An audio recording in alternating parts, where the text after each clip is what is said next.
into a very damp and rainy Essex woodland, as you can see.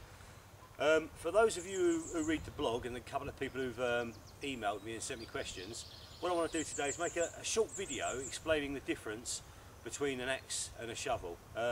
It's not as simple as it sounds, in as much as on the blog I mentioned that soldiers very rarely carry axes into the field, but always carry entrenching tools. So therefore a soldier tends to use an entrenching tool as an axe to cut through roots, to cut down small trees, to split wood. And what we're going to look at today is just a couple of examples of the difference between an axe and a shovel, and how, as a bushcrafter or an outdoorsman, sometimes carrying a shovel rather than an axe can have better.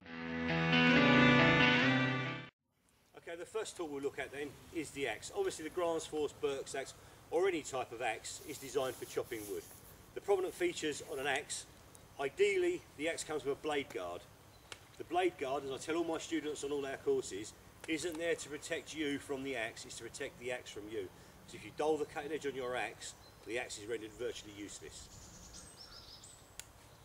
Once the blade guard is removed, we put it somewhere safe so we don't lose it. Features of the axe then. Obviously we've got the head or the bit. It has a cutting edge and a handle. The design of the handle, this curvature on the handle, is a feature that was invented or designed in about the mid-1800s with the pioneers going across to the west, across the prairies in America. It was a design that came along because it gives the axe more resilience, gives the handle more strength. The only problem with this type of design is it gives us a deflection of about 10 degrees. A straight handle, as you see in such as a tomahawk or the old medieval axes, was weaker in strength but more accurate in use. So there's a fact for you. With the bit, another thing we want to look for is the curvature of the cutting edge.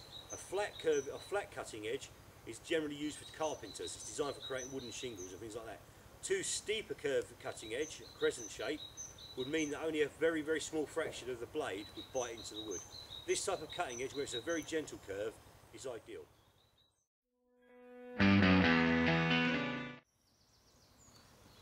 Generally speaking, when we're working with wood outdoors, unless we're felling a tree, we like to work off the ground, onto a stump or a fallen log.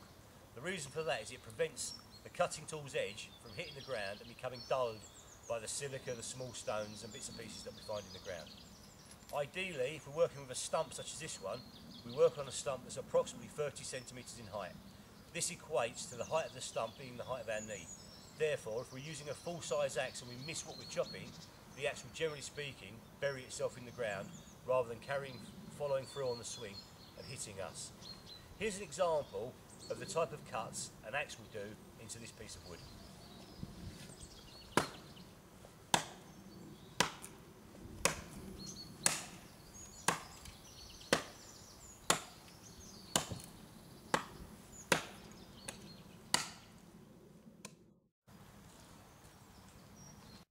Okay, the next tool we're going to look at then is the American Army's 1940-1950 pattern folding shovel. This is a favourite tool of mine. I had this one since when I was actually a serving member of the Army myself. Great, fantastic little tool, quite heavy for what it is compared to lighter tools such as the Spatsnes, but very robust and resilient. Feature I like about it is the folding collar, or the screw collar, which allows us to open and close the blade. As you can see, folded down like that is how we carry it. Open up with the collar locked is how we use it as an entrenching tool or for chopping into wood. And as I said before, by unscrewing the collar,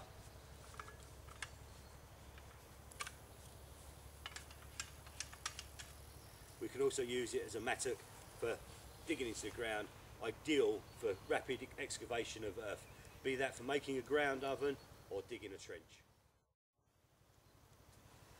Okay, to prove a comparison to the axe, what I'm going to do now, I'm going to work onto the same stump and chop into the same piece of wood.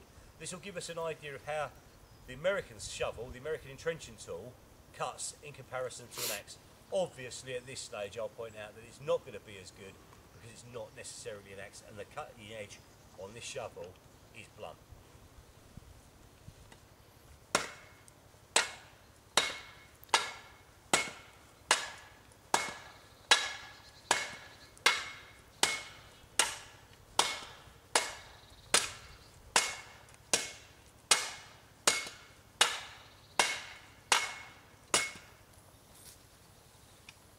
American shovel. As you can see, the cut on this compared to the cut on the axe would be more the equivalent of a Stone Age man using a flint axe or something along those descriptions. It's not ideal, but with time and perseverance, it'll get the job done. The last type of entrenching tool we're going to look at then is the Spatsnes shovel or spade. This is made by Cold Steel. It's not the actual genuine Eastern European, Soviet Russian model. However, it does have one feature that I like, and it's the fact that it comes with this ground edge. The spade itself then is, as much as you can see, it's a carbon steel blade, carbon steel tool with a mid to hard temper and a hardwood handle. And again, we can use this in much the same way as we use the American entrenching tool. One feature of this entrenching tool that slightly differs from the American entrenching tool is it's designed, one for throwing as an offensive weapon, and also two for fighting.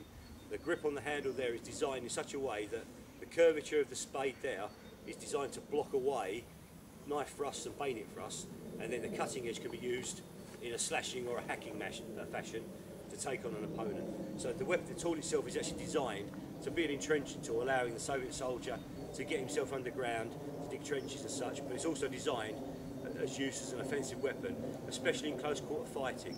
And this is where this idea came from places like Stalingrad and the trench warfare of the Second and First World War, where guys were using entrenching tools as weapons.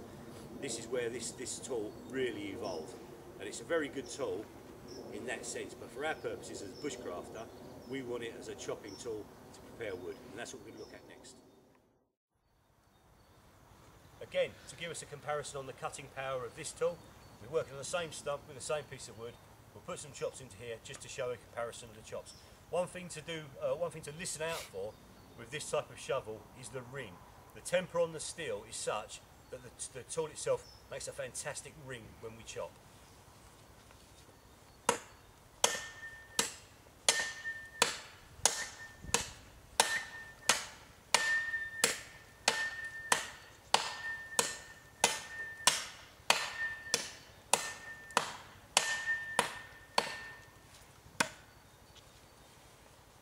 The Spatsnes tool. As you can see, the cut is very comparable to the axe. The ring that I mentioned, you probably heard, is a lovely little added bonus, shall we say, for using the tool. Small, compact, much lighter than an axe, easier to carry, and as a bushcrafter, if I've got one of these strapped to my rucksack, no one's going to raise an eyelid. Walking through Waterloo Station or Victoria Station, or anywhere in the world really, with an axe strapped to your rucksack, people will notice. So it does have other advantages also.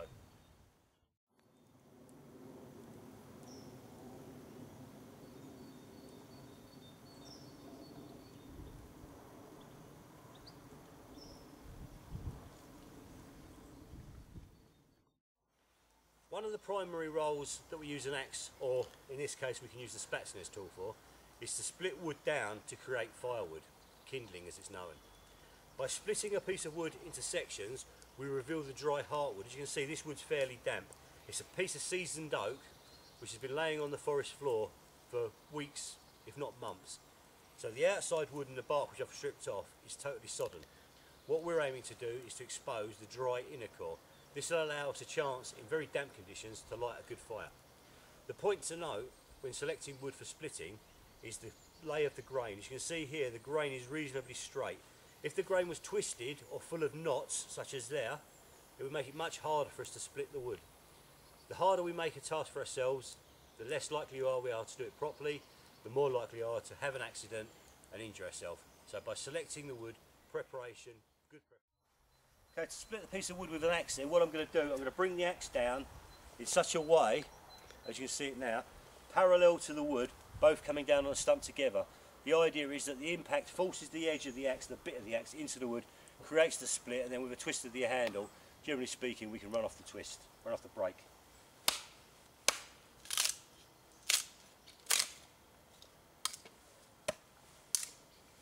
As so. As you can see there, the wood's grain isn't necessarily 100% straight, so there is a slight twist to it, so I've only got a section off. But for demonstration purposes, it's showing that the axe splits the wood quite cleanly. Okay, we're going to now try and do the same thing with the Spatsnes shovel. I've never done this before, so it'll be a first for me, so let's see how it works.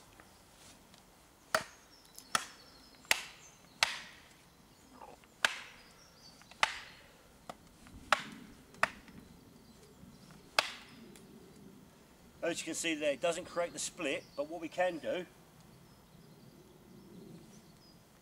by putting the shovel into the crack we've already created, we can chop down and split it that way. So as you can see, by using the spatsness shovel, we can still split or quarter wood to expose the dry heartwood. In some ways I would say that's a slightly better split than was made with the axe. But again, we have to use a small amount of knowledge, shall we say, or adaptation to work out how we use the tool we have to hand to complete the task we want to complete. In the real world, I would still say that battening with a knife to split the wood is a superior technique to create the splits or the wood we can carve into, say, feathers, than to use an axe or even the spatsness tool. But if we only have this tool at hand, it's a tool we can use for another task. And that's what it's all about. It's about the adaptability of our tools rather than one tool per job. In the scenario we've just created, by splitting down the wood, we've exposed the dry heartwood. The reason we do that, as I said before, was to create firewood. In this instance, I'm going to try and use each of the tools before me to carve a feather into the wood. A feather is a fine curl of wood shaving that's still attached to the stick that we can light with, say, a match or a lighter. What we do to carve a feather stick, for those of you who don't know, is we look for one of the planes, one of the angles on the split. The edge of the surface allows us to pick up the fibres of the wood, the grains running up it, and carve them down in such a way that they curl. This makes a much thinner, finer piece of wood that will light from a match.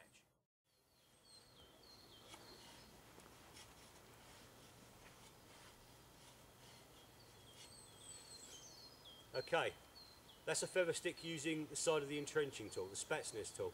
As you can see, we've got some quite good curls there, some quite fine feathers, but definitely enough to be able to light with a match. Split the wood down, create 4 of those. We can almost guarantee ourselves a fire in damp conditions. Let's see how the axe compares to the entrenching tool.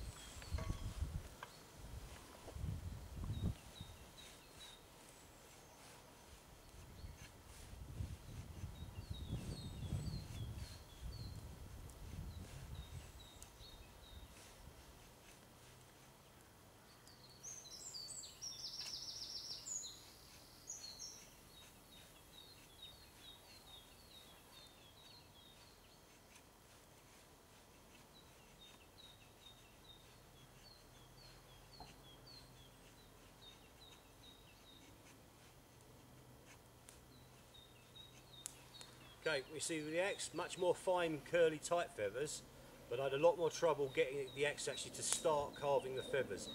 Maybe it's the difference on the actual plane of the wood I'm using, but generally speaking, it was a much harder task to get it going. But once it got going, very, very good feathers. Okay, what we're going to look at now are a couple of examples of things you can do with an entrenching tool that you can't do with an axe. The first one is this.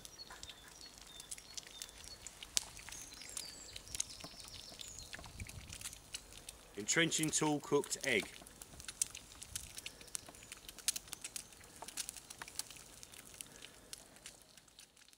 Entrenching tool cooked egg. The entrenching tool can obviously be used as a frying pan. Cooked to perfection. And obviously we should point out that while an axe is designed for chopping wood and therefore technically superior as we've shown on the chopping into the wood, although this little baby wasn't that far behind it, the entrenching tool or the shovel is designed for digging holes. So if I was digging, say, a ground oven here or digging up some roots,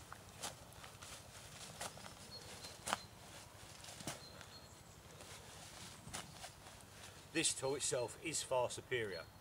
Of course, you could argue that with an axe we can make a digging stick, but as you can see by the excavation I've already carried out, using an entrenching tool will dig a hole in ground much quicker. It's what the tool's designed for.